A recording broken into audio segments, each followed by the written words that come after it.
y a beaucoup à apprendre de ce livre le titre de notre étude, c'est devenir ce que tu crois. Nous voulons que notre croyance affecte notre apparence. Nous ne voulons pas être des agents secrets. Amen. Dans l'armée du Seigneur. Dans l'armée du Seigneur, il n'y a pas d'agents secrets. Hein. Il n'y a pas d'espions. Nous sommes tous des soldats qui portons l'uniforme et nous sommes bien distingués, bien clairs, et il n'y a pas de différence. Il y a juste des soldats. Amen. Il n'y a pas de service secret dans l'armée de l'Éternel. Amen.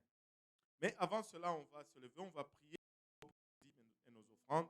Et comme d'habitude, nos dîmes et nos offrandes durant le temps de pandémie sont données par la voie électronique. Ou si vous êtes là, la boîte est à l'arrière. Vous prenez une enveloppe à l'entrée, vous mettez vos informations si vous voulez un reçu à la fin de l'année. Et vous mettez vos dîmes et vos offrandes dans la boîte en arrière.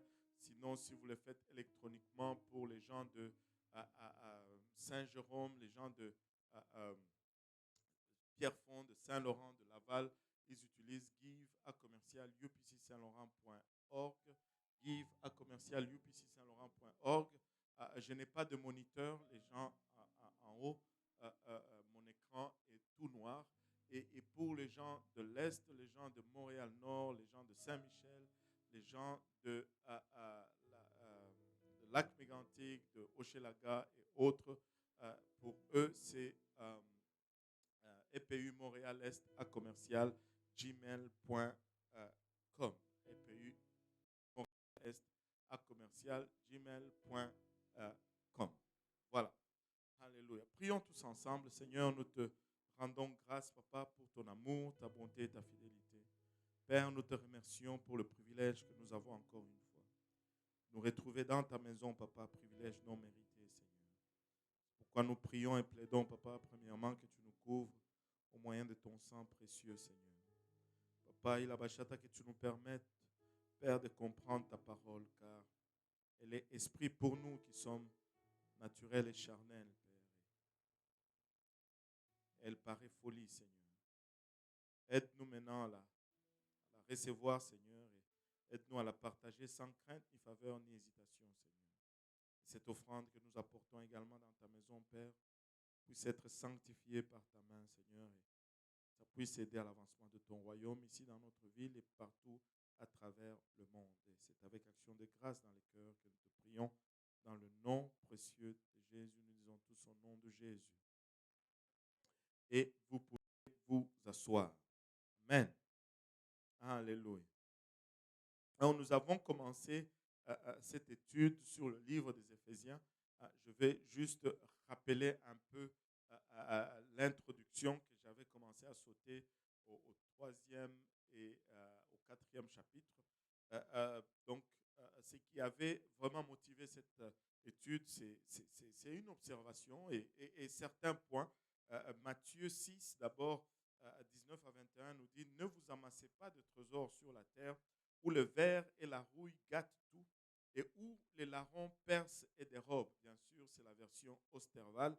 Mais amassez-vous des trésors dans le ciel, où le ver ni la rouille ne gâtent rien, et où les larrons ou le voleur ne percent ni ne dérobent. Car où est votre trésor, là sera aussi votre cœur. Et nous avons été motivés à commencer cette étude lorsque cette question a été élevée et partagée parmi nous. C'est de savoir qu'est-ce que nous allons acheter avec nos richesses que nous accumulons au ciel. La richesse, c'est juste un moyen qu'on convertit pour obtenir un plaisir ou satisfaire un besoin. Et pour que ça soit appelé richesse, il faut que ça soit convertible. Si ce n'est pas convertible, ce n'est pas une richesse. Alors, par exemple, je vais vous donner juste un exemple. Tu peux amener 100 000 francs congolais au Canada. Mais tu ne vas pas arriver à convertir cela. Même les maisons, comment on appelle ça, les bureaux d'échange n'acceptent pas ça. Donc, si tu amènes ça, tu es pris avec. Et vu que tu ne peux rien acheter, enfin, acheter, c'est juste convertir une ressource afin de rencontrer un besoin. Allô? Donc, pour que ça soit richesse, il faut que ça soit convertible. Et maintenant, nous, quand nous allons être au ciel, qu'est-ce que nous allons acheter avec cette richesse? Nous allons convertir cela en quoi? La richesse naturelle, ici sur terre, va toujours se convertir en possession. Mais par contre, la richesse spirituelle, ce trésor dont le Seigneur parle, ne va jamais être converti en possession. Quand nous allons être au ciel, nous allons être comblés, nous allons avoir tout. Nous n'allons plus avoir besoin d'acheter ni de posséder. La seule chose qui va arriver, la seule chose que nous allons pouvoir acquérir, c'est notre image qui va être transformée. La richesse céleste nous transforme nous-mêmes. Mais la richesse spirituelle va nous transformer, nous, personnes. Ce qu'on va acheter, c'est une image de qui nous sommes. Une image qui est à la ressemblance de Dieu. C'est ce que la richesse spirituelle nous permet d'acquérir. Quand nous allons être au ciel, nous allons devenir comme lui, il est, parce que nous allons le voir tel qu'il est. Alléluia. Et c'est frappant aujourd'hui sur la terre de regarder, d'observer et de voir comment les gens changent leurs priorités. Et lorsque les priorités changent, les gens changent aussi. Avez-vous remarqué lorsque vous étiez pauvre et que vous galériez, comment Dieu était important, comment Dieu était premier? Mais là, on arrive à une place où Dieu nous bénit. Mais les priorités changent un peu. Là, l'entretien de la maison commence à devenir un peu plus prioritaire que la présence de Dieu.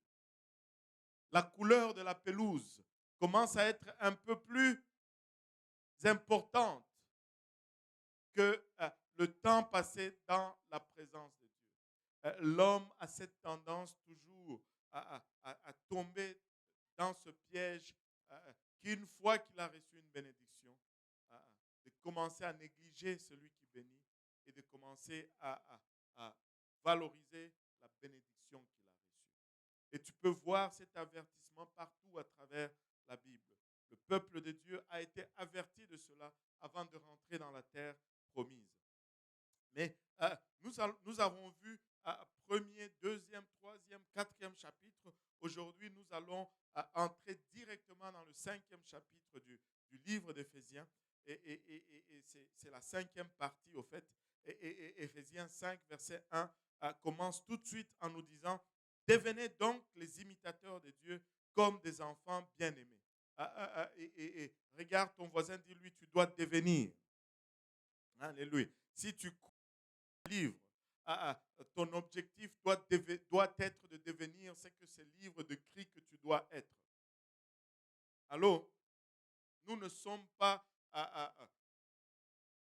nous ne cherchons pas à devenir ce que le monde décrit que nous devons être. Nous ne cherchons pas à devenir ce que le monde élève ou fait la promotion. Notre désir, c'est de devenir des imitateurs de Dieu. Un disciple de Dieu doit chercher à devenir comme Dieu. Allô? Allô? Alléluia. Et l'idée de base de la chrétienté, c'est d'imiter le Seigneur Jésus. Nous sommes des imitateurs de Christ. Et nous devons chercher à faire... vous savez, Bishop Woodward avait dit une fois, que les gens disent Christ est à l'intérieur, Christ est à l'intérieur. Mais Christ qui est à l'intérieur, il est en train de dire ben, laissez-moi sortir, laissez-moi sortir. Mais laisser sortir, ça devient une situation de prise d'otage. Au fait, tu gardes le Seigneur en otage à l'intérieur de toi. Laissez-moi vous dire ceci. Nous devons toujours essayer de faire à l'extérieur ce que Christ a fait à l'intérieur de nous. Nous ne devons pas juste les garder à l'intérieur. Oui, il fait un travail à l'intérieur, mais notre responsabilité, c'est de reproduire ce travail interne à l'extérieur, autour de nous. Amen. S'il travaille en dedans, moi, je dois exprimer ce travail à l'extérieur. Allô? Amen. Alléluia. Nous devons chercher à être à la ressemblance de Christ. Et le deuxième verset, Paul nous dit, et marcher dans la charité à l'exemple de Christ, qui nous a aimés et qui s'est livré lui-même à Dieu pour nous comme une offrande, un sacrifice de bonne odeur. Vous savez, vivre pour Dieu va amener des responsabilités. Allô? Nous sommes charnels. Et la chair est contraire à l'esprit. Si nous allons vivre pour Dieu, ça va prendre un effort exprès de notre part. Quelqu'un a dit, le salut est gratuit, nous sommes sauvés par la grâce, mais la sanctification coûte extrêmement cher. Nous devons nous forcer de marcher dans le voie du Seigneur. Et nous ne devons pas chercher à rejeter toute responsabilité de nos défauts sur Dieu. Certains vont dire, ben, Dieu m'a créé comme ça. Non, non, non, non. Nous sommes des créatures déchues. C'est que Dieu a créé, c'était Adam dans sa forme initiale.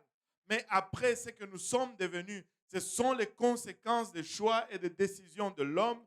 Nous ne pouvons pas responsabiliser Dieu pour cela. Mais si nous suivons sa parole, nous sommes à mesure de marcher pas à pas. Au fait, la sanctification, c'est quoi? C'est une marche qui nous ramène dans l'état primaire dans lequel Dieu nous avait créés depuis le départ. Amen. Nous voulons retourner dans cet état. Nous voulons retourner dans cet état initial. Alléluia. Tu dois mettre ta chair sur l'autel en sacrifice. Romains 12 nous dit que nous sommes des sacrifices vivants. Offrez vos corps comme un sacrifice vivant. Et c'est ça le problème avec le sacrifice vivant. Le sacrifice vivant, il a toujours tendance de vouloir descendre de l'autel. Quand on met le feu sur l'autel, le sacrifice vivant ne veut pas rester là-dessus. Il aurait été mieux qu'il soit mort. Mais il dit, offrez vos corps comme des sacrifices vivants. Comme Jésus l'a fait, nous devons le faire. Alléluia. Ça va faire mal de fois. Ça va nous coûter un prix. Mais les résultats sont juste extraordinaires. Et il dit que l'impudicité, qu'aucune espèce d'impureté, et que la cupidité au verset 3 ne soit pas même nommée parmi vous. Alléluia. Ainsi qu'il convient à des saints. Waouh! Il dit qu'il y a de ces péchés que ça ne doit même pas être nommé parmi nous. L'impudicité. L'impudicité inclut toutes sortes de péchés sexuels. Ça enveloppe l'adultère, ça enveloppe la fornication, ça enveloppe la débauche, l'homosexualité et toutes ces choses. Dieu n'en veut pas et parmi ses enfants. Il dit qu'il ne veut même pas que ça soit nommé parmi nous. Et sur cette liste, et très souvent notre société aujourd'hui a tendance à alléger les choses, a tendance à rendre certains péchés, c'est comme s'ils n'étaient pas de péchés, ou comme si c'était de petits péchés ou de graves péchés. Dans cette même liste, non seulement il y a l'impudicité, mais il y a aussi la cupidité. Et la cupidité aujourd'hui s'infiltre facilement parmi nous. Au lieu de dire qu'on est cupide, on va dire qu'on est ambitieux. Au lieu de dire qu'on est cupide, on va dire qu'on est entrepreneur. Je ne veux pas dire que on ne doit plus être entrepreneur. La Bible dit si tu ne travailles pas, que tu ne manges pas non plus. Mais laissez-moi vous dire, il y a ce qu'on appelle besoin et ce qu'on appelle convoitise. J'étais dans un échange avec quelqu'un hier soir et le Seigneur m'a juste mis à cœur de dire ceci. Écoute, après que tu aies gagné 1 million, c'est quelqu'un qui a 1 million de dollars et quelqu'un qui a 10 millions de dollars. Techniquement, là, c'est pareil. Parce que tu ne peux manger que autant de plats de chèvre par jour. Allô? Tu ne peux habiter qu'une seule maison à la fois. Tu sais, à un moment, oui, je comprends qu'il y a un minimum à atteindre et une planification sage à faire de ta vie. Mais à un moment donné, il faut savoir réaliser que, regarde, même si j'en ai plus, ça ne va pas vraiment changer ma vie. Allô? Je ne sais pas, c'est quoi la différence entre quelqu'un qui a 10 millions et celui qui a 100 millions? Peut-être que je suis tellement pauvre dans mon mentalité de pauvre. Mais j'ai cette conviction en dedans de moi qu'après avoir rencontré tes besoins, les surplus, c'est juste du surplus et ça ne va pas t'avancer encore plus loin. Je ne suis pas en train de dire que Dieu ne peut pas te donner 100 millions. Je crois que si Dieu te donne 100 millions, c'est que tu vives à 1 million et que tu donnes 99 millions pour construire les églises et les missionnaires partout à travers le monde. Mais ce n'est pas pour avoir 4 Ferrari. Tu as 4 Ferrari. Qu'est-ce que tu... Enfin, donnez-moi juste une Ford Fusion, ça va être correct. Alléluia. Je ne sais pas si tu as un esprit d'entrepreneuriat, je ne suis pas en train d'essayer de tuer cela. Mais je suis en train de te dire tout simplement, fais attention à la cupidité. Parce que si tu ouvres cette porte, ça ne sera jamais assez. Il y a le multimillionnaire, je ne sais plus, c'est le fils ou le petit-fils de Rockefeller, des gens extrêmement riches, des richesses de génération en génération. Un journaliste lui pose une fois cette question. Il dit, Monsieur Rockefeller, qu'est-ce que signifie assez d'argent pour vous? C'est quoi votre compréhension d'avoir assez d'argent? Et Rockefeller sourit tout simplement et regarde le journaliste et lui dit, juste un tout petit peu plus. Juste un tout petit peu plus. Tu ne veux pas arriver à cette place où c'est le matériel qui dicte à ta joie. Le matériel ne va jamais combler le vide. Seule la présence de Dieu va combler le vide dans ton cœur. Tu peux y mettre 1 million ou 100 millions, ça ne va faire aucune différence. Si Dieu n'est pas dedans, il y a un vide à l'intérieur. Et la cupidité est un problème. Et c'est quelque chose qui est devenu juste normal dans notre vie aujourd'hui. Ce n'est même plus mal vu. C'est vu comme une réussite. C'est vu comme... non, c'est la cupidité. La Bible dit c'est la cupidité. Et ça ne doit pas être mentionné parmi nous. Le dictionnaire définit la cupidité comme étant une recherche immodérée du gain ou des richesses. Quand cette recherche devient immodérée, ce n'est pas bon. Alléluia. Et le 4e verset, Paul nous dit, qu'on n'entende ni paroles déshonnêtes, ni propos insensés, ni plaisanteries. Alléluia. Choses qui sont contraires à la bienséance, qu'on entende plutôt des actions de grâce. Waouh! Plusieurs ne vont plus parler parmi nous. Si on voulait mettre ce verset à l'application.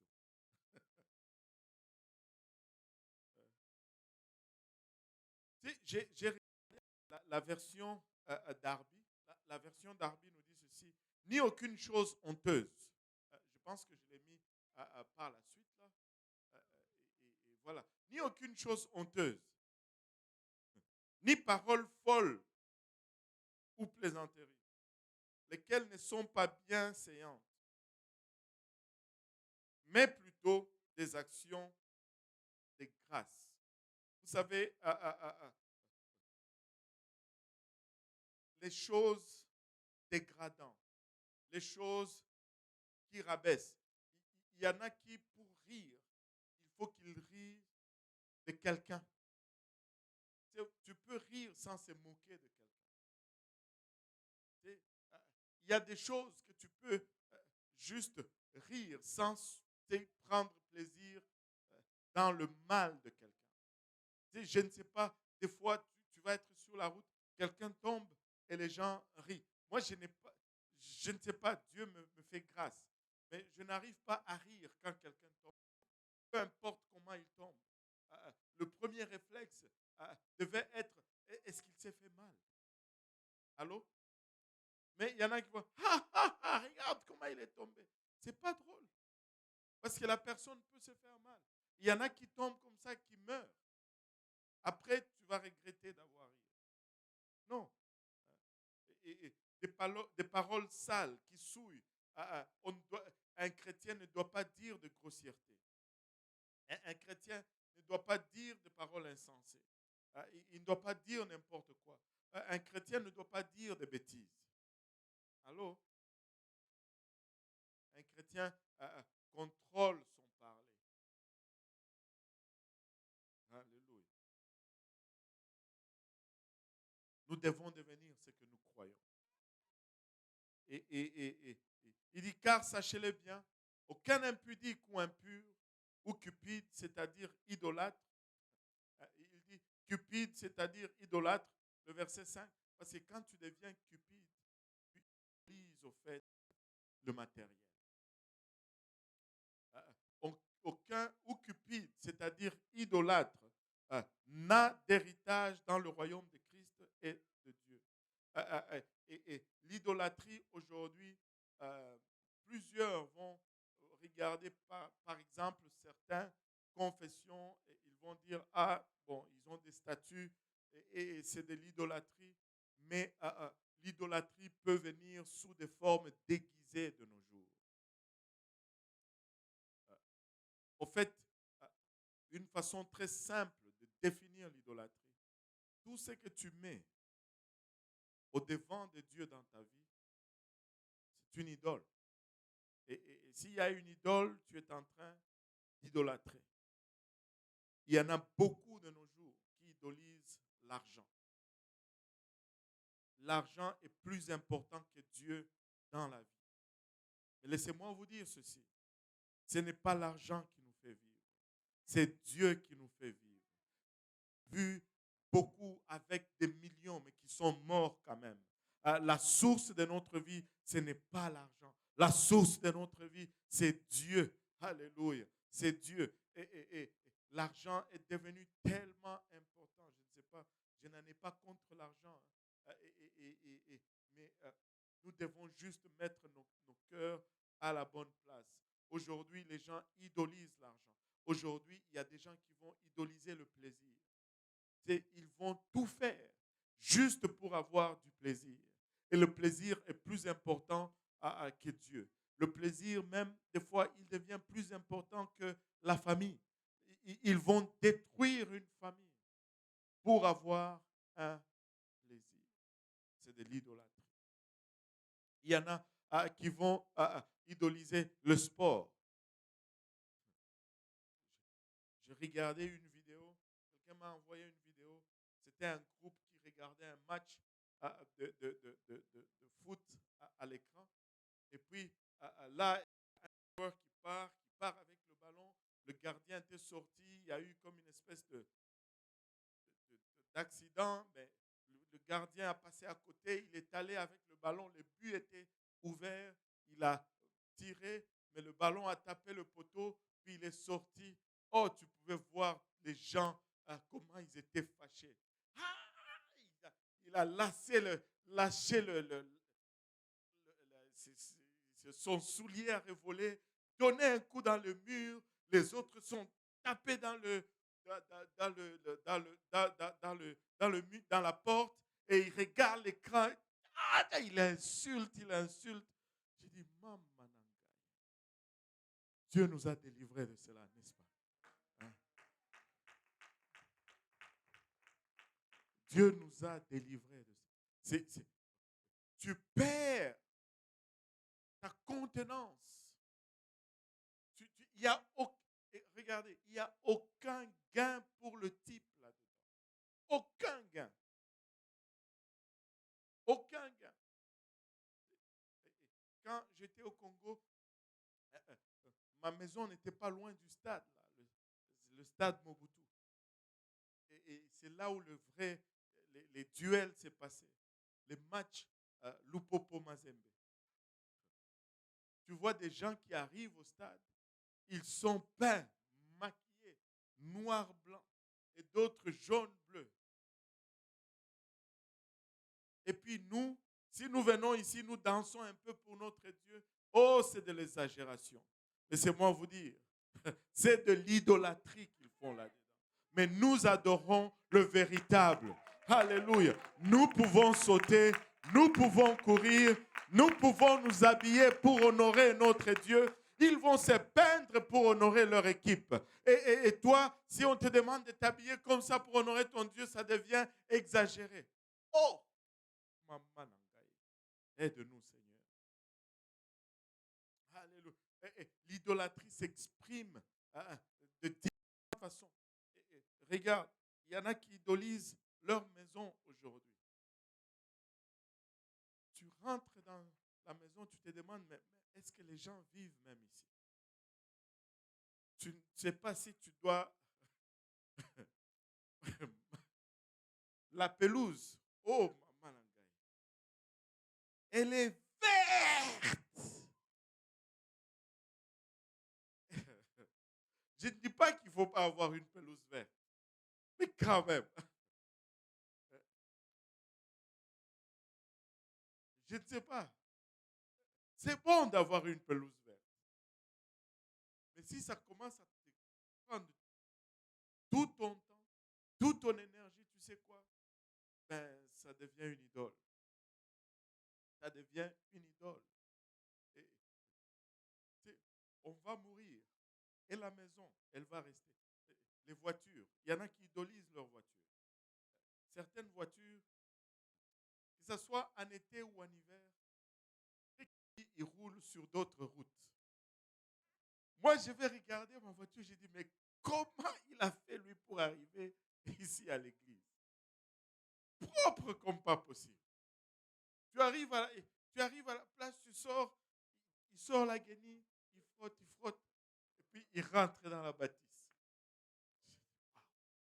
Et quand tu es arrivé à ce stade, tu arrives, tu ne parques plus là où tout le monde part, tu vas parquer loin pour que les gens ne graffinent pas ta voiture.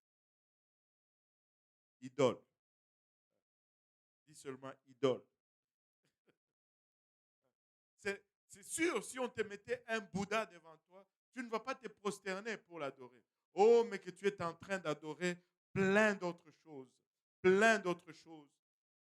Alléluia. Faisons attention à l'idolâtrie. Le verset 8 nous dit, autrefois vous étiez ténèbres et maintenant vous êtes lumière dans le Seigneur. Marchez comme des enfants de lumière. Alléluia. Et Jésus est la lumière du monde. Et nous sommes appelés à être à son image. Nous devons montrer sa lumière. partout où nous allons. On ne doit pas voir, alléluia, notre voiture, mais on doit voir le Seigneur Jésus-Christ à travers nous, à travers notre apparence, à travers notre discours. Nous sommes en mission pour le montrer. Nous devons juste l'exposer. La lumière expose. Et si nous sommes les enfants des lumières, on va voir Jésus en nous. Si on n'arrive pas à voir Jésus en nous, nous ne sommes pas des enfants de lumière. Alléluia. Regardez le 11e verset. Et ne prenez point part aux œuvres infructueuses des ténèbres, mais plutôt condamnez-les. Les œuvres infructueuses, les œuvres qui ne produisent pas de fruits, des œuvres qui produisent plutôt la mort. La Bible ne nous dit pas juste de ne pas le faire, mais la Bible nous dit de les condamner. Et nous sommes en train de vivre dans une génération où quand tu commences à condamner les œuvres, on dit, oh, tu juges. On dit, oh, vous pensez que c'est seulement vous. Non, nous sommes en train de faire exactement ce que Dieu nous demande. Ces œuvres, non seulement nous les refusons, mais nous les condamnons. Le péché va être appelé péché. Le mal va être appelé mal. Alléluia. Ce qui est de l'homme va être appelé de l'homme. Et ce qui est de la Bible va être appelé de la Bible. Et nous allons le dire tout haut. Alléluia. Parce que ce sont des œuvres qui ne produisent pas de fruits. Alléluia.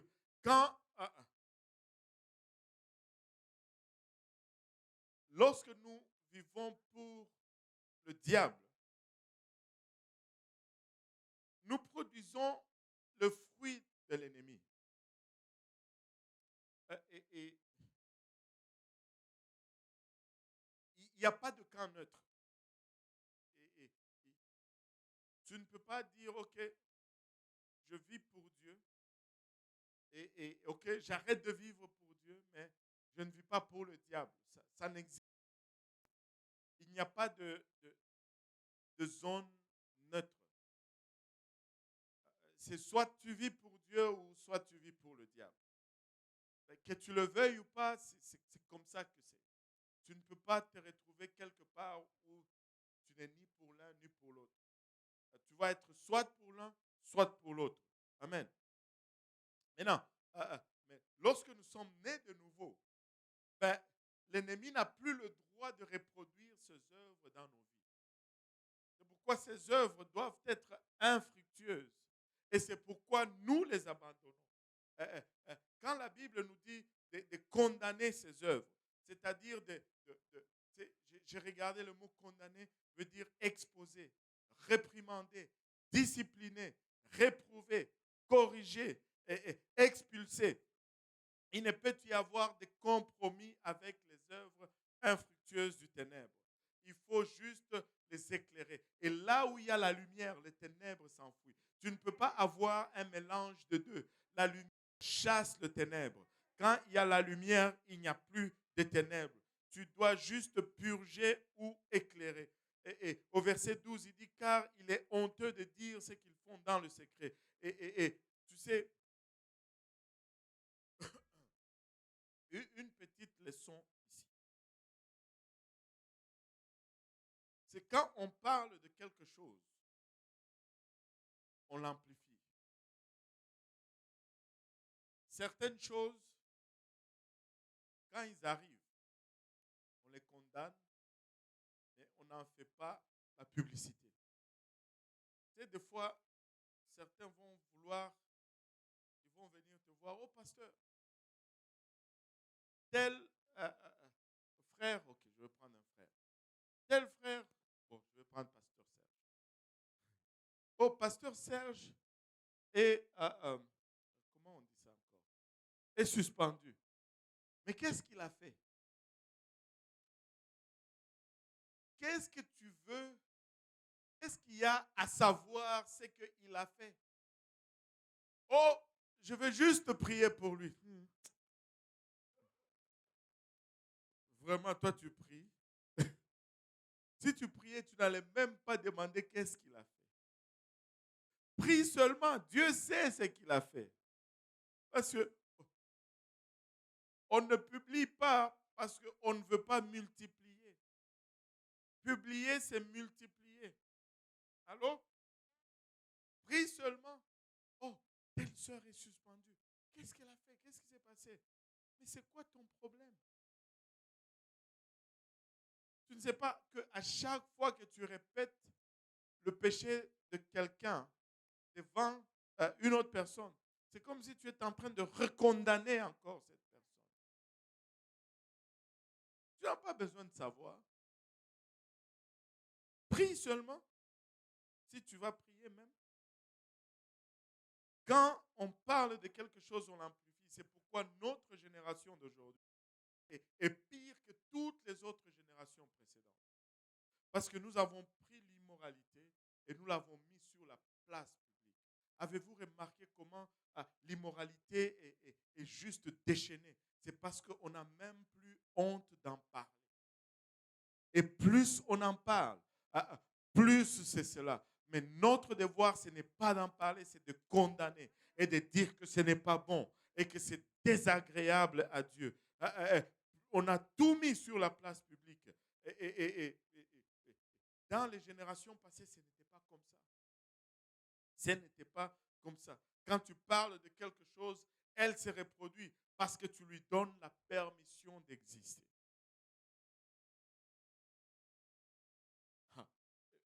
Mais ça, c'est comme une loi un peu naturelle. Et si ça marche pour les choses négatives, devinez quoi? Ça marche aussi pour les choses positives. Alors, au lieu de parler de toutes ces choses, nous allons déclarer l'évangile. Pourquoi nous devons confesser l'évangile plus que jamais? Nous devons confesser l'amour de Dieu plus que jamais. Nous devons parler du pardon de Dieu plus que jamais. Parce que c'est cela que nous voulons voir se reproduire. Nous allons parler de la puissance et de la gloire de Dieu. Nous allons parler du réveil et des gens que Dieu va sauver. Nous allons le déclarer continuellement, parce que quand tu parles de quelque chose, tu lui donnes la permission d'exister. Alléluia. Le 14e verset, il nous dit, c'est pour cela qu'il est dit, réveille-toi, toi qui dors, relève-toi d'entre les morts et Christ t'éclairera. Alléluia. Regarde ton voisin, dis-lui, réveille-toi. Alléluia. Réveille-toi et Christ va t'éclairer. Vous savez, lorsque quelqu'un est réveillé, il y a le bruit et il y a le mouvement. Là où il y a la vie, il y a le bruit et il y a le mouvement. Si nous sommes réveillés, il va y avoir du bruit et il va y avoir du mouvement. Il va y avoir du bruit et il va y avoir du mouvement. En d'autres termes, nous et nous allons prêcher. Nous allons aller et nous allons déclarer. Nous allons bouger et nous allons dire ce que Dieu a fait pour nous. Alléluia. Alléluia. Si vous êtes chrétien, ne vous laissez pas endormir par ce monde. Si vous êtes chrétien, vous allez être à contre-courant avec ce monde. Si vous êtes chrétien, ce monde va venir avec les ténèbres pour, alléluia, vous endormir ou éteindre votre lumière. Mais si vous êtes chrétien, vous allez vous lever et la gloire de Dieu et la lumière de Dieu, alléluia, va repousser les ténèbres autour de vous. Nous n'allons pas être endormis par ce monde. Nous allons plutôt, alléluia, faire reluire la lumière de Dieu dans ce monde. Au verset 15, il nous dit, prenez donc garde, alléluia, de vous conduire avec circonspection, non comme des insensés, mais comme des sages. Marchez avec circonception, de nous conduire avec circonception, c'est-à-dire marcher avec soin, marcher intentionnellement. Je regarde où je mets. Je ne mets pas mon pied n'importe où. Je ne veux pas aller à n'importe quel endroit. Il y a de ces endroits où la croix de Jésus-Christ ne va jamais entrer. Il y a de ces endroits où l'enfant de Dieu ne peut jamais fréquenter parce qu'il n'y a rien à y faire. Il y a de ces places ou de ces lieux ou même de ces conversations dans lesquelles un enfant de Dieu n'entre tout simplement pas. Alléluia. Alléluia. Nous devons marcher avec circonspection. Nous devons choisir où nous mettons notre pied. Allô? Et il dit par la suite au 16e verset, rachetez le temps, car les jours sont mauvais. Alléluia. Et qui peut témoigner que les jours sont mauvais de nos jours.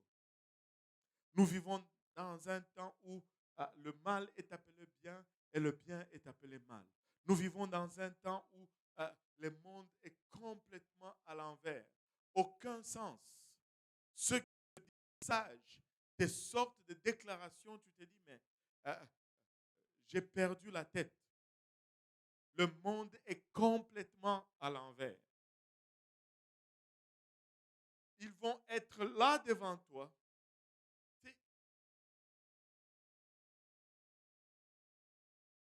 Le mensonge est officiel.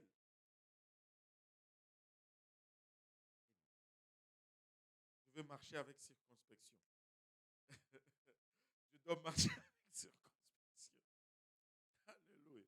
Et en d'autres termes, regardez, j'ai regardé Darby, ce qu'il dit au sujet du verset 16. Quand il dit racheter le temps, regardez comment Darby nous le définit. Il dit saisissant l'occasion parce que les jours sont mauvais. Racheter le temps, c'est-à-dire ne pas gaspiller l'opportunité de parler de Dieu. Ne pas perdre toute occasion de parler de Dieu. Les temps sont mauvais, les temps passent. Et le Seigneur revient très bientôt. Le Seigneur revient très bientôt. Et les jours sont très mauvais. Si tu as une opportunité de parler de Dieu, saisis-la. Ne la laisse pas passer. Nous devons choisir toute occasion.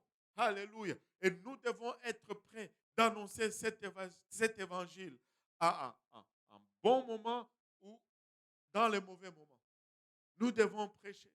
Nous devons le déclarer. Nous devons le déclarer. Et nous devons saisir toute opportunité. Et le temps ici, c'est le mot kairos, c'est-à-dire le moment de la visitation de Dieu. Ce n'est pas chronos ou le temps comme mesure. Vous savez, Dieu va nous donner des moments d'opportunité. Je ne l'avais pas du tout vu comme ça. Nous étions au Congo et on a été à Lubumbashi, on est allé à Kinshasa pour moins de 48 heures. On a fait juste 2 jours à Kinshasa. Et dans ces 2 jours-là, on a eu le temps de prêcher. Et une personne a été baptisée, une personne remplie du Saint-Esprit. Mais le deuxième jour, on s'est levé le matin, on est allé déjeuner. Et après le déjeuner, on était en route vers l'aéroport. Et on s'est arrêté pour acheter une lampe. Et pendant qu'on était dans la voiture, Kinshasa, c'est une ville de 17 millions d'habitants. Pendant qu'on était dans la voiture, et j'ai vu sur le bord de la route un monsieur que j'avais rencontré au mois de mars. Il était le secrétaire du pasteur de l'église, au fait des églises qu'on était allé voir avec le bishop Robinette, là où on a prêché l'évangile. Et c'est tout un grand groupe d'églises trinitaires. Et là, juste comme ça, il était là. Et moi, j'étais dans la voiture. Je me suis battu avec cela. Je vais le voir ou je ne veux pas le voir. Je vais le voir ou je ne veux pas le voir. Puis quelque chose me dit, mais avec tout ce monde ici, c'est quoi les probabilités que tu tombes sur cette personne ici en ce temps? Finalement, j'ai pris mon courage à 2 mains. Je suis sorti de la voiture, je suis allé le voir. Je n'ai même pas eu besoin de dire quoi que ce soit. J'ai juste apparu devant lui et il était comme ça. Il dit, mais qu'est-ce que tu fais là? J'ai dit, moi-même, je ne sais pas. Je suis là juste et on a parlé pendant 2-3 minutes et je suis parti. Et on a repris contact. Il m'a déjà écrit 2 fois depuis que je suis de retour. Un temps divinement ordonné de la part de Dieu. Alléluia. Qui sait quel rôle rôle cet homme va jouer dans... Oh, j'étais en train, c'est frais dans mon esprit aujourd'hui parce que j'étais en train de parler au Bishop Robinette aujourd'hui et je lui raconte cette histoire et il dit waouh, quel temps divinement ordonné par Dieu. Et il était tout simplement émerveillé. Et il me dit, frère Kaozi, je suis en train de sortir d'une réunion, un groupe de pasteurs de UPC qui sont en train de se mettre ensemble, de mettre leurs ressources ensemble parce qu'ils veulent voir un réveil global et leur plan, c'est d'avoir 1 million d'âmes converties dans un an. 1 million de personnes qui reçoivent le Saint-Esprit dans un an. 1 million de personnes qui sont baptisées au nom de Jésus-Christ dans un an. Et ils ont demandé au frère Robinette, ils lui ont dit, Robinette, dis-nous un peu, donne-nous une liste de 6 pays dans lesquels nous pouvons organiser une croisade et avoir 100 000 personnes qui reçoivent le Saint-Esprit. Il dit, je leur ai dit, le premier pays que je sais que où ça va arriver, c'est le Congo. C'était le premier pays qu'il leur a donné. Laissez-moi vous dire ceci. Il y a quelque chose qui se prépare. Et il leur dit, le Congo, c'est notre deuxième Éthiopie. L'Éthiopie, c'est le seul pays où on a organisé une croisade et où on a eu 500 000 personnes qui ont reçu le Saint-Esprit dans un seul service, en un seul moment. Et Dieu est en train de se préparer pour reproduire cela. Nous ne pouvons pas manquer notre Kairos. Nous ne pouvons pas manquer notre moment de visitation. Dieu est en train de préparer son Église et ça va être un travail de dernière minute, un travail rapide, un travail rapide. Alléluia. Et lorsqu'on était au Congo, je ne sais pas si le patron va s'en rappeler, moi je ne me rappelle plus du nom, on a rencontré un monsieur, un Malien, qui est devenu Congolais. Il dit qu'il est au Congo, ça fait, je ne sais pas, 27 ans, 30 ans. Pardon? Depuis 30 ans, il est au Congo. Et il dit, moi, je suis Congolais. Oublie le Mali, oublie le Sénégal. C'est fini. Je suis chez moi ici. Et vous savez, il y a un réveil qui se prépare pour nous. Il y a un réveil qui se prépare pour nous. Mais nous devons saisir le temps. Nous devons racheter le temps. Nous devons saisir toute opportunité que Dieu met en avant de nous. Le 18e verset, il dit, ne vous enivrez pas de vin. C'est de la débauche. La version de Dieudonné dit ceci, ne buvez pas le vin, c'est de la débauche.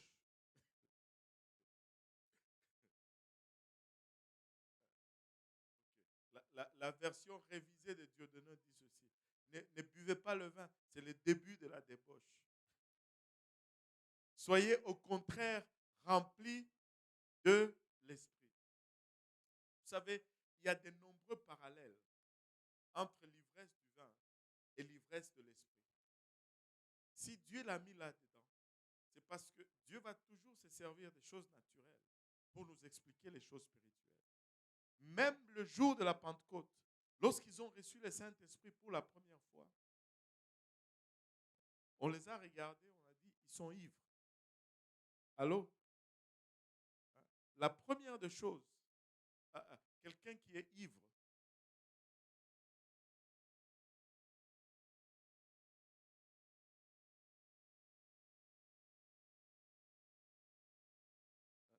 ça c'est quelqu'un qui est ivre, n'est-ce pas? Quand tu les regardes marcher, ça ne fait aucun sens. Tu sais, spirituellement aussi, quand on te regarde marcher, des fois, ça ne fait aucun sens. On n'a pas l'impression que tu vas arriver là où tu es en train d'aller. Mais laisse-moi te dire, tu vas arriver là où tu es en train d'aller. Je me rappelle, alléluia, lorsque nos jeunes étaient en feu ici, c'était cette première génération à J. Péniel. Ils étaient tellement en feu qu'ils étaient tout pour Dieu. Et tout le monde les regardait. Ils disaient, vous allez aller nulle part, vous. Vous allez manquer votre vie. Pasteur Serge, Pasteur Yannick n'est pas là aujourd'hui. Vous allez manquer, vous allez rater votre vie. Vous n'allez rien accomplir de votre vie. Laissez-moi vous dire, parce qu'ils marchaient toute croche. Ils étaient ivres de l'esprit. Et ça ne faisait aucun sens. Tu ne pouvais pas vraiment prédire où ils allaient aller, où ils allaient aboutir. Mais laisse-moi vous dire ceci. Dieu a honoré, alléluia, tous ils sont stables, ils ont réussi dans leur vie. Et s'ils continuent à mettre Dieu premier, Dieu va continuer à les prospérer au-delà de tout ce qu'on peut anticiper. Alléluia, alléluia. Il y a des similarités lorsque tu es ivre et lorsque tu es ivre de l'esprit et lorsque tu es ivre de vin. Vous savez, quand quelqu'un boit du vin, il est ivre. Il commence à dire les choses telles qu'il les voit. On dirait que le filtre est enlevé. Tout le temps, il ne va pas dire que tu es laid. Mais il boit seulement, il te regarde. Regarde sa tête. Tu es laid. Parce que le filtre est parti.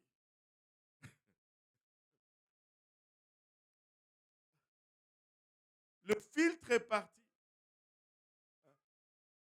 On commence à dire ce qu'on n'aurait pas dû dire quand on était normal. Quand il n'est pas ivre, quand il n'a pas bu, tu le vois, il est calme. Mais dès qu'il boit, oh, tout sort.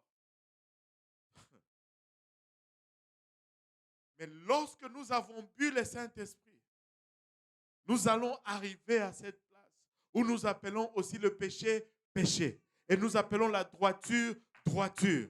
Quand quelque chose est croche, nous allons le déclarer. Quand quelque chose est droit, nous allons aussi le dire. Alléluia. Il y a des similitudes quand tu es ivre.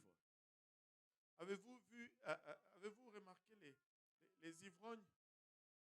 Il va tomber, il va se faire mal, il ne va pas pleurer. Un jour, on était en train de quitter la maison de mon frère. On allait pour enseigner un peu pour Saint-Institut. On tourne juste les coins. Il y a un qui venait. Je n'invente rien là. Le patron est déjà en train de rire. Il venait. Il était au milieu de la route.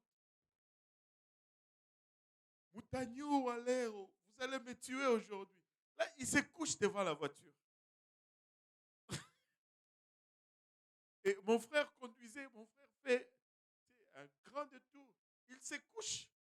Même quand mon frère a fait le détour, moi j'avais peur qu'il roule sur son pied parce qu'avec leur volant de l'autre côté, des fois, tu n'as pas la même perception. Je dis, mais il était ivre. Et pour lui, la mort n'était plus rien. Parce qu'il est ivre, il était prêt à mourir. Lorsqu'on est... Oh Seigneur Jésus-Christ. Lorsqu'on est rempli du Saint-Esprit, on devrait arriver à cette place aussi où on est prêt. Alléluia.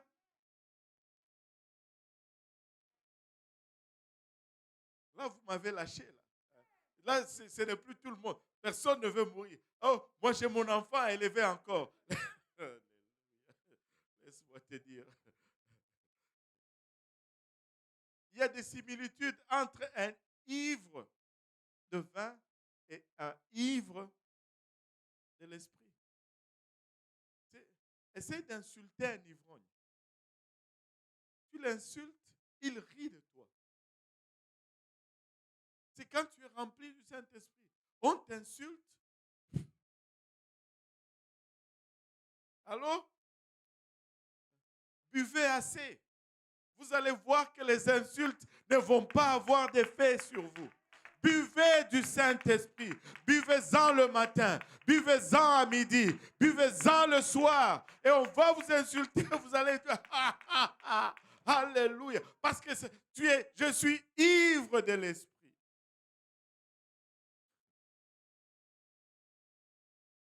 Bois le Saint-Esprit.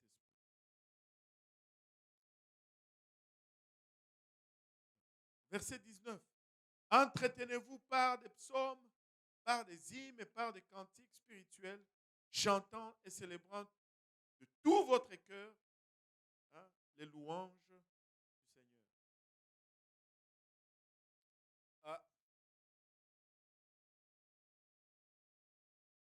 dit ici,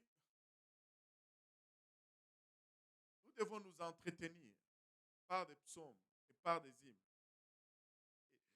Et laissez-moi vous dire, le contexte de ce verset, ce n'est pas que la chorale doit nous entretenir. C'est que nous, moi, je dois m'entretenir.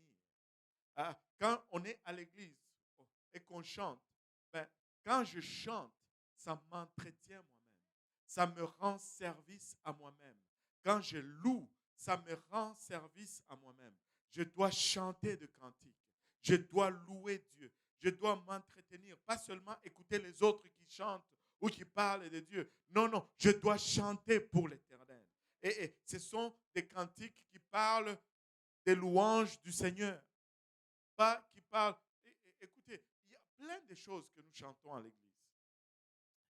Et comprenez-moi, je ne suis pas contre nos chansons. Mais nous devons faire attention.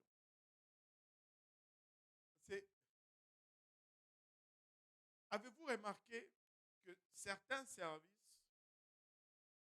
boum, la présence de Dieu va tomber comme pas possible. Mais d'autres services, on dirait que c'est galère. Mais certains services, ben, on va se sentir bien. Mais ce n'est pas vraiment la présence de Dieu. Alors, parce que certains services, c'est mouvementé. Mais si tu es vraiment sensible, tu sais que bon, c'est bien, mais ce n'est pas Dieu. Allô? Alléluia. Et quand tu regardes, ça fait juste une différence quel cantique nous sommes en train de chanter. Quand on chante sur la sainteté de Dieu, c'est différent. C'est un esprit différent. Mais quand on chante, c'est Dieu m'aime, il m'aime, oh moi, peu importe ce que je fais, il m'aime quand même. C'est différent. Moi, je suis.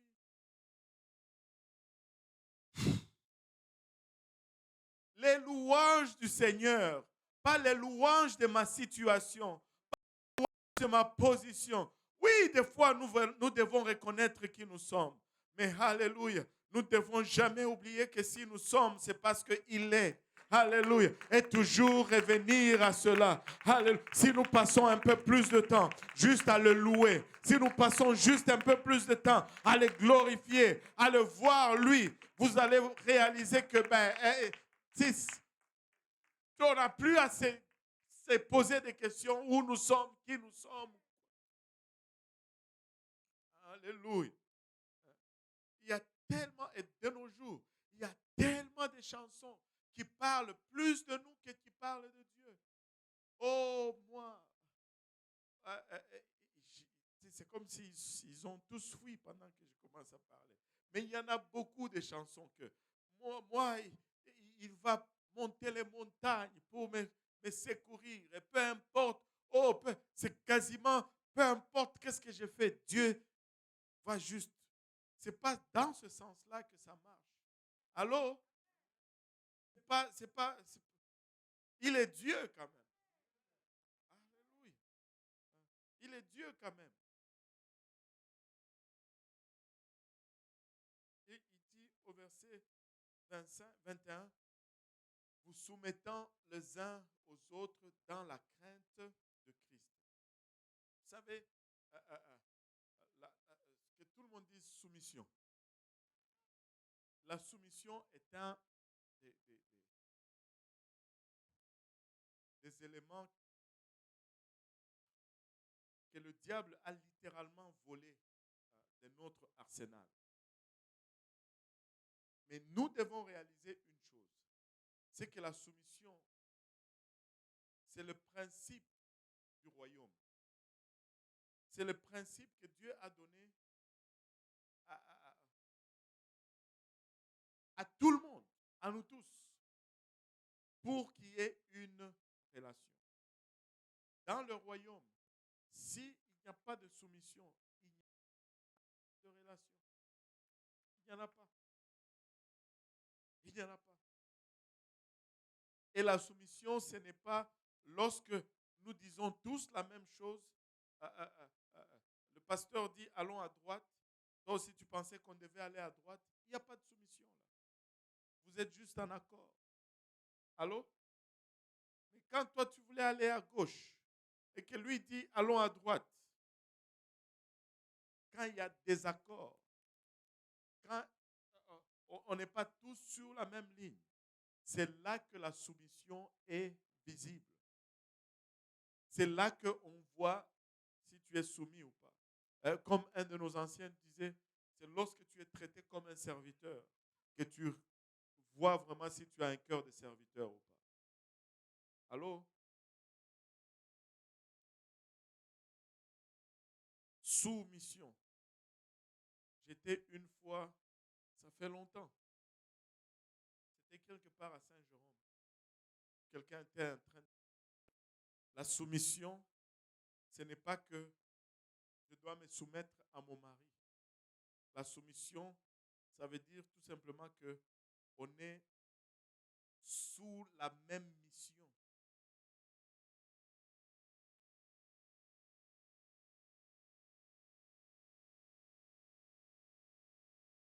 Ça, là, c'est c'est un peu la même chose que ceux qui disent, ben, Sunday, c'est le jour du soleil. Ça ne marche que dans une langue. Tu ne peux pas prendre cela et le transposer dans une autre langue. Et si ça ne marche pas déjà comme ça, oublie ça. À moins que ça soit dans la langue originale ou dans laquelle c'était écrit. Parce que ceux qui parlent anglais ne peuvent pas dire que c'est la même chose. Ou ceux qui parlent swahili ne peuvent pas dire que soumission, c'est quoi en lingala encore? Mikiti ça. Mikiti ça. Et mission, c'est quoi en lingala? Zakara mission.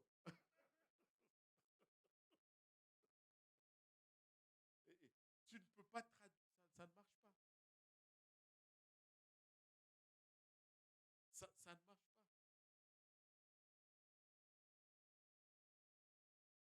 Donc,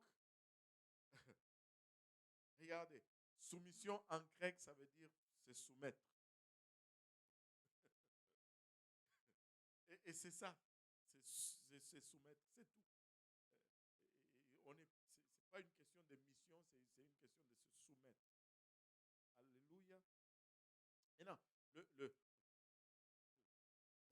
on va faire rapidement ici. Le verset, à partir du verset 22 au verset 33, là, il va commencer à adresser la question du mariage. Mais si on regarde bien ces passages, Paul est en train de vouloir nous montrer quelque chose. Ce n'est pas le mariage qui est le problème ici. Il n'est pas en train de résoudre un problème marital. Bien que, on peut prendre ceci pour l'appliquer dans nos mariages afin d'avoir un bon mariage. Mais Paul n'est pas en train de résoudre un problème marital ici. Ce que Paul est en train d'essayer de faire, il est en train d'essayer juste de montrer le mystère. Amen. Alléluia. Dieu veut que vous fassiez de votre mariage un sacrifice pour lui. Le mariage est un sacrifice pour Dieu, afin que ceux qui ne voient pas le mystère, ceux qui ne voient pas la relation de Dieu entre Dieu et son Église, en voyant votre mariage, ils puissent y voir la relation entre Christ et son Église. C'est ça le but de ce passage. Le but de ce passage n'est pas de corriger un mariage. Le but de ce passage, c'est de révéler la relation de Christ avec son Église. Afin que quand les gens regardent nos mariages, ils doivent être en mesure de comprendre le mystère du Christ et de son Église. Allô? L'homme et la femme sont tous deux mis au défi dans ce passage. L'homme est le type de Dieu et la femme est le type de l'Église. Allô? Et Paul leur dit, vous devez jouer votre rôle. les épouses doivent se soumettre comme l'Église et le mari doit aimer comme le Christ. Dieu, Dieu dit ceci, au fait.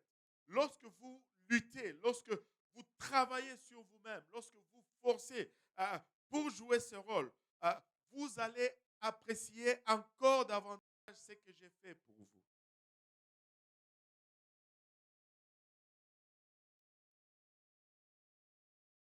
Et la seule façon pour qu'un mariage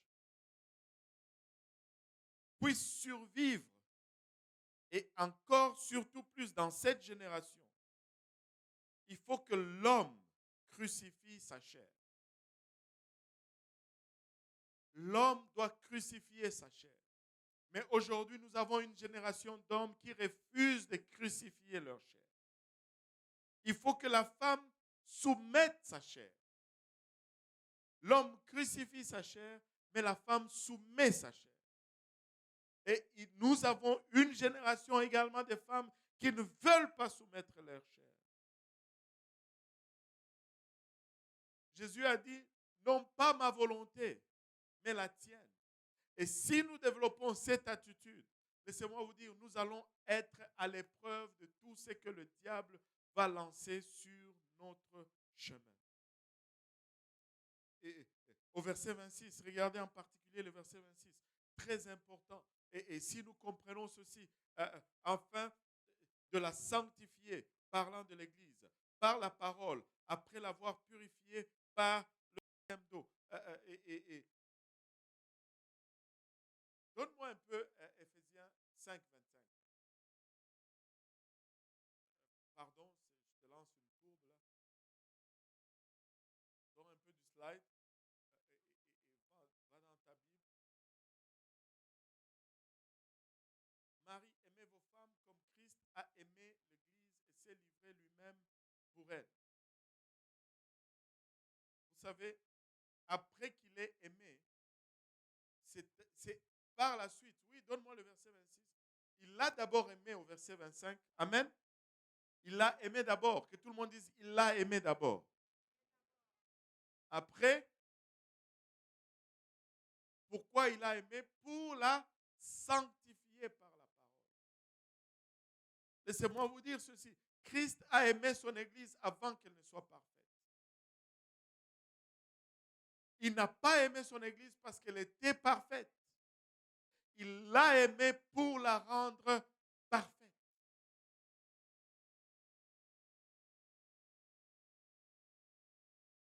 Bizarrement, c'est juste les femmes qui disent Amen. Les hommes sont silencieux comme pas possible. Christ a aimé quelque chose sur laquelle il a dû continuer à travailler. Ce n'était pas un produit fini. C'était un travail en progrès. Et Christ ne l'a pas abandonné. Imaginez-vous si le Seigneur nous regardait et dit, ah, de toutes les façons, il peut voir le futur. Il peut voir même qu'après nous avoir sauvés, nous allons faillir. Il aurait pu nous regarder et dire, je laisse tomber. Parce que même après avoir vu ce que j'ai fait pour eux, regarde comment ils se comportent. Où serions-nous? Où serions-nous?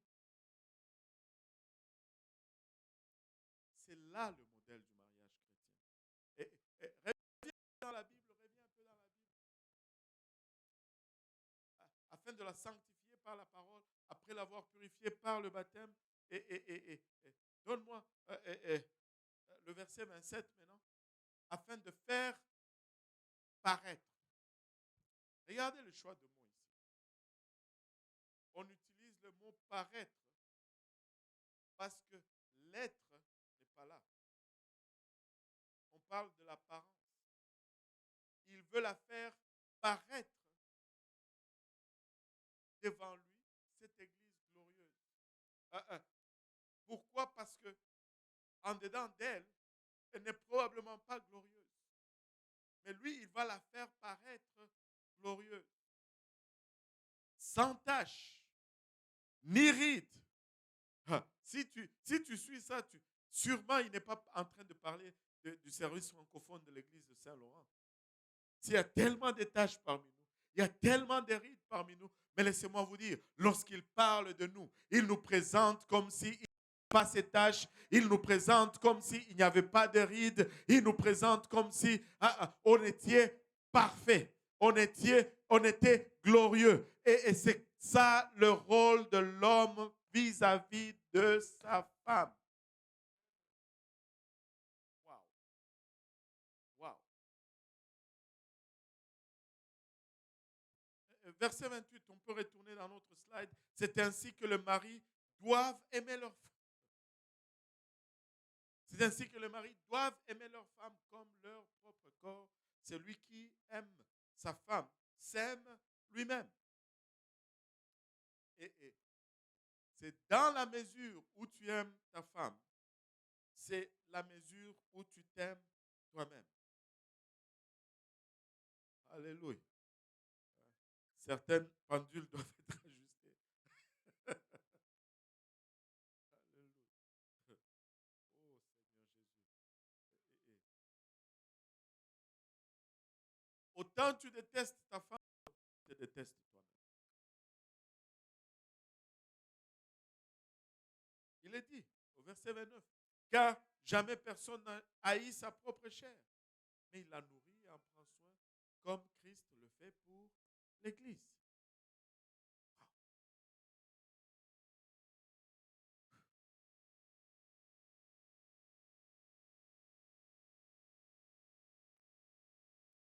En d'autres termes, Dieu veut prendre la relation la plus intime sur la terre et il veut l'utiliser pour illustrer ou pour dépeindre la relation qu'il a avec son Église.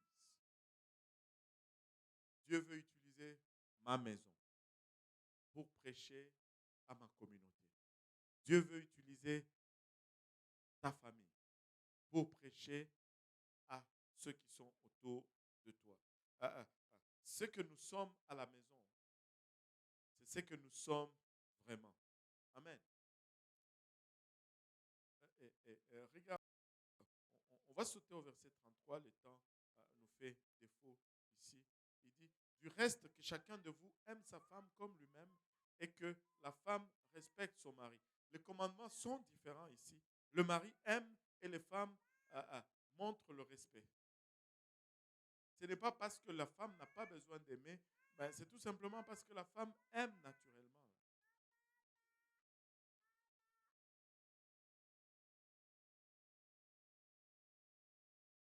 Lorsque Satan a tenté Ève, il a essayé, en fait, son but, ce n'était pas de faire tomber Ève.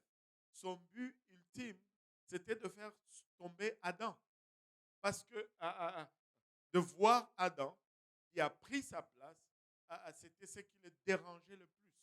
Et il a voulu atteindre Adam par Ève. Satan n'a pas osé directement attaquer Dieu. Amen. Il avait essayé, il avait perdu. Et quand il voit Dieu, il dit, ah non, je vais plutôt aller vers la femme. C'est pourquoi aujourd'hui encore, il s'attaque à l'Église. Aujourd'hui, sa cible, c'est l'Église. S'il peut détruire notre unité, il peut entraver l'œuvre de Dieu. S'il peut nous atteindre, il va atteindre l'œuvre de Dieu sur la terre. Maintenant,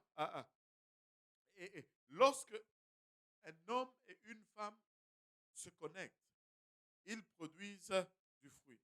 Et tout comme Dieu et son Église, lorsque Dieu et son Église se connectent, ils produisent du fruit. Mais le diable veut entraver cette intimité.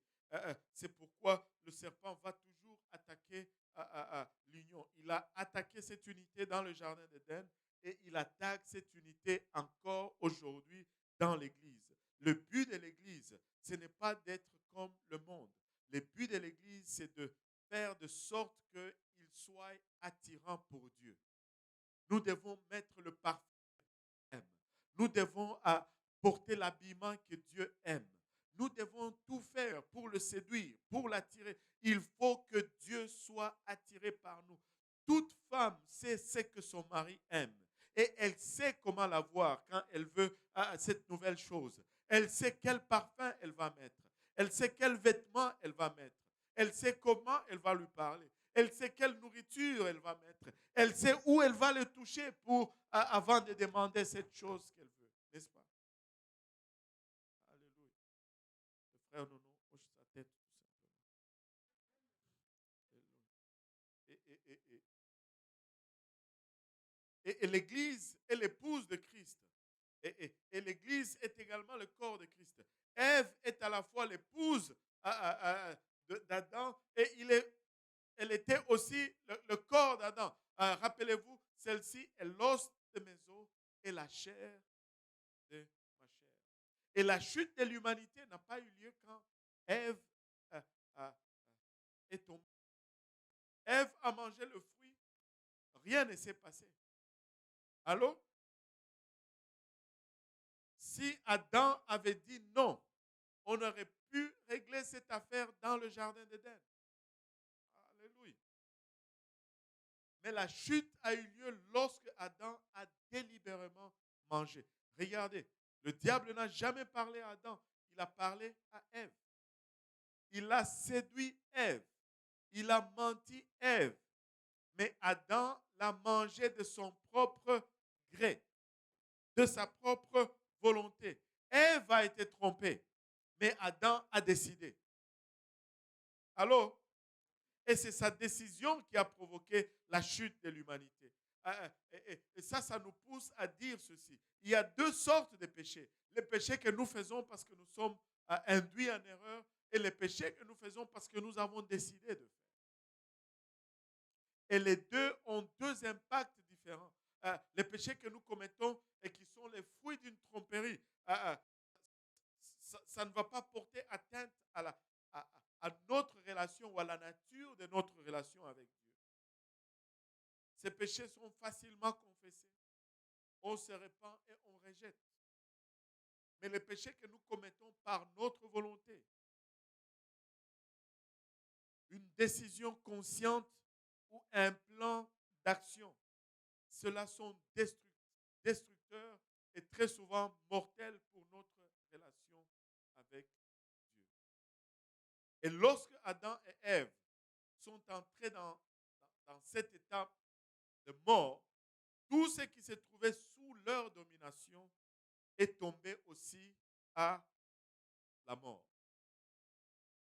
Leur royaume a commencé aussi à mourir.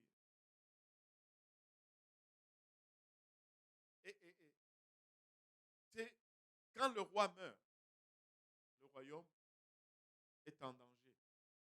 Le royaume meurt aussi. Et lorsque nous tombons, c'est que nous dirigeons tombe aussi. Et quand un roi tombe, son royaume tombe avec lui. Et quand Ève a pris le fruit défendu, Adam savait qu'elle allait mourir. Parce que Dieu le lui avait dit. Amen.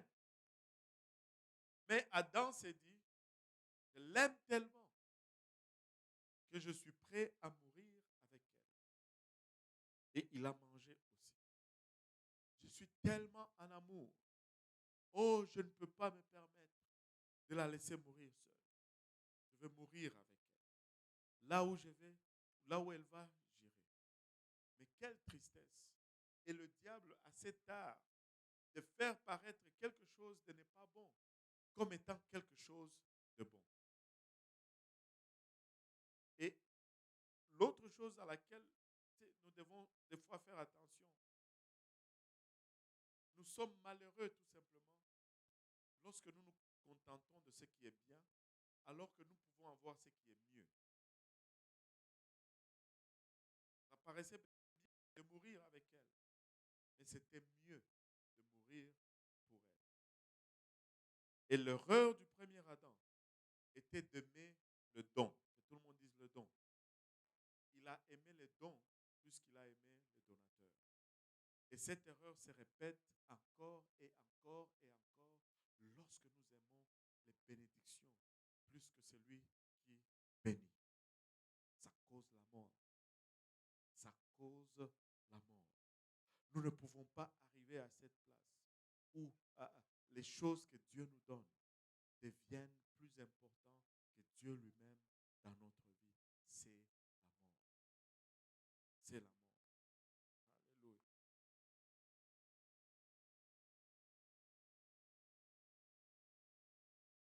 Vous savez, aux yeux de Dieu, Dieu a créé seulement 2 hommes.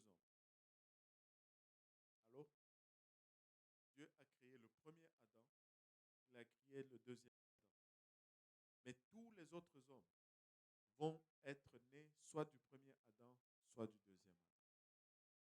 Et nous allons être soit le produit du premier Adam, ou bien nous allons être le produit du deuxième Adam. Avec le premier Adam, Dieu a fait naître, a produit sa femme lorsqu'il a pris une de ses côtes. Avec le deuxième Adam, Dieu lui a fait aussi une femme lorsque l'eau et le sang sont sortis de ses côtes. Et tous les autres hommes vont être soit le produit du premier Adam avec son épouse, ou soit le produit du deuxième Adam avec son épouse. Le premier est mortel, le second est éternel. Le second est éternel. Alléluia. Et le premier Adam, il a dit, puisque ma femme va mourir, je vais mourir avec elle. Mais le second Adam a dit, puisque ma femme est morte, je vais mourir pour elle. Et c'était là le sacrifice de substitution. Alléluia. Le péché, ce n'est pas normal pour un croyant. Il faut arriver à cette place où nous regardons le péché comme un comportement qui n'est pas normal. Le péché ne doit jamais être une routine pour les croyants. Et le péché n'est pas inévitable pour le croyant. Nous pouvons éviter le péché. Nous pouvons être mis à part. Nous pouvons être des enfants de lumière. Nous pouvons marcher sur des sentiers différents. Si nous sommes tombés comme l'ivrogne, relèvons-nous et commençons à marcher. Si nous avons pris un coup comme étant ivres d'esprit, ignorons juste cette douleur et continuons notre marche en titubant. Ça semble qu'on ne va nulle part, mais laissez-moi vous dire, Dieu est en train de nous mener quelque part. Et des fois, c'est difficile à prédire où nous allons aller, où nous allons aboutir, mais Dieu sait exactement où il nous conduit. Alléluia. Nous ne pouvons pas vraiment dire ou prédire où il nous conduit, mais laissez-moi vous dire, Dieu sait et il va nous amener à bon port. Il va nous amener à bon port. Alléluia. Si nous pouvons nous lever tous ensemble, alléluia. Regarde ton voisin, dis-lui, il est 21h02. Alléluia. Il a péché de 2 minutes. Alléluia. Mais c'était involontaire. Alléluia. Et laissez-moi vous dire ceci. Nous pouvons marcher avec circonspection. Nous pouvons être transformés à l'image de nos croyances. Nous pouvons devenir exactement ce que Dieu désire que nous devenions. Et Dieu nous appelle au royaume pour un temps comme celui-ci. Plus que jamais, il est temps de faire reluire sa lumière. Plus que jamais, il est temps, alléluia, de repousser le ténèbre. Les ténèbres envahissent. Les enfants de lumière repoussent les ténèbres. Prions tous ensemble que Dieu nous aide. Prions tous ensemble que Dieu nous assiste. Prions tous ensemble que Dieu nous relève. Si tu es tombé, relève-toi d'où tu es et marche encore. Alléluia. Alléluia. Seigneur, nous te rendons grâce éternelle pour ton amour, pour ta bonté, pour ta fidélité. Papa, nous te remercions pour le privilège que nous avons. Papa, d'être dans ton royaume, d'être, Papa, Ilabashata. Alléluia. Dans ton église, d'être né, Père, alléluia, de cette, alléluia, deuxième Adam, Seigneur Jésus-Christ. Papa, Ilabashata, mais notre chair, alléluia, nous attire ça et là, Seigneur. Et c'est pourquoi nous venons nous abandonner entre tes saints bras. Nous venons prier, Père, Ilabashata. Que tu daignes, papa, tourner un regard favorable vers nous, Seigneur. Papa, que tu nous rencontres, papa, là où nous sommes. Que tu nous remplisses de ton esprit, Seigneur. Nous voulons être ivres de ton esprit, Seigneur. Nous voulons refléter exactement ce que tu désires que nous reflétons, Seigneur Jésus-Christ. Pas être les témoins, papa, de qui tu es, papa, dans ce monde de ténèbres, Seigneur. Plus que jamais, Seigneur, que notre lumière luise, Seigneur. Plus que jamais, Seigneur, que nos priorités, papa, soient établies. Plus que jamais, ô Éternel, que tu règnes dans nos vies, papa. Et que tu ramènes à la vie, Seigneur, tout ce qui était mort, papa, suite à nos offenses, ô Éternel. Viens te glorifier, ô Père, Papa, plusieurs demeures, plusieurs familles, Seigneur. Plusieurs quartiers, plusieurs nations, papa, même qui sont représentés en ces lieux, Seigneur Jésus-Christ. Que notre lumière, papa, puisse aller, papa, au-delà, papa, de nos familles, au-delà, Père, de nos demeures, au-delà, Seigneur Jésus-Christ, de nos maisons, Seigneur. Et que nous puissions, papa, être, alléluia, le reflet parfait de ce que tu désires comme relation avec l'humanité aujourd'hui, Seigneur. Aide-nous, Seigneur Jésus-Christ, nous te prions. Aide-nous, papa, en ce temps de la fin. Assiste-nous, ô Père, nous te prions, papa. Iramaya kitaraya. Oremaya ketaraya itara koloya. Ikatamana otara keleya etaraba oloboyosanda. Imanaya itara koloya etaraba oloboyosanda. Alléluia, toi qui nous laves de toute souillure de la chair, de l'âme et de l'esprit, papa. Ikatamana itaraba oloboyosataraya etaraba oloboyosanda. Aremaya itara koloya. Au nom de Jésus, au nom de Jésus, au nom de Jésus. Garde-nous, Seigneur, sur notre chemin de retour, papa. Garde-nous, au Père, nous te prions. Au nom de Jésus, nous disons tous au nom de Jésus. Alléluia, pouvons-nous battre nos mains pour le Seigneur.